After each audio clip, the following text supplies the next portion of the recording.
Her memory was hazy for some reason. She remembered bullying some girl, and then nothing. When she came to her senses, she found herself on the bathroom floor, much to her disgust. She quickly pulled herself up, but as she did so, she immediately noticed something was off. Her arms were fatter.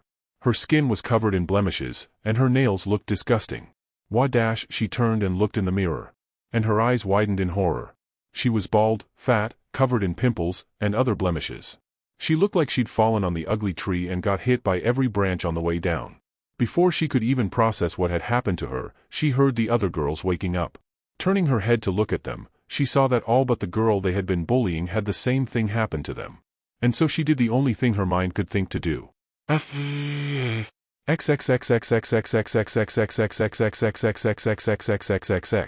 Rag. A giant ape-villain roared. He was roughly the size of the 4-story buildings around him, making him a little shorter than his current foe, MT Lady, but due to his massive muscles, he still proved to be a problem for the hero. He leapt into the air, lunging at MT Lady, his arms outstretched to try and grab onto her, but Lady grabbed his arms, and slammed him down into the street. Rah! Rah! The ape-villain broke out of MT Lady's grip, and used one of his hands to grab onto my lady's ankle, before squeezing it as hard as they could. Ag! Fucking asshole! MT Lady hissed, as she used her foot to stomp down on the villain, before he caught her foot with his other hand, and then used it to break her balance, and send her falling onto her back. Boom! The force of MT Lady hitting the ground sent a gust of wind flying into the nearby crowd watching the battle, all of whom were forced to look away and cover their faces. All except one figure in the crowd, who watched the fight, his face obscured except for his glowing green eyes. By my authority as envy.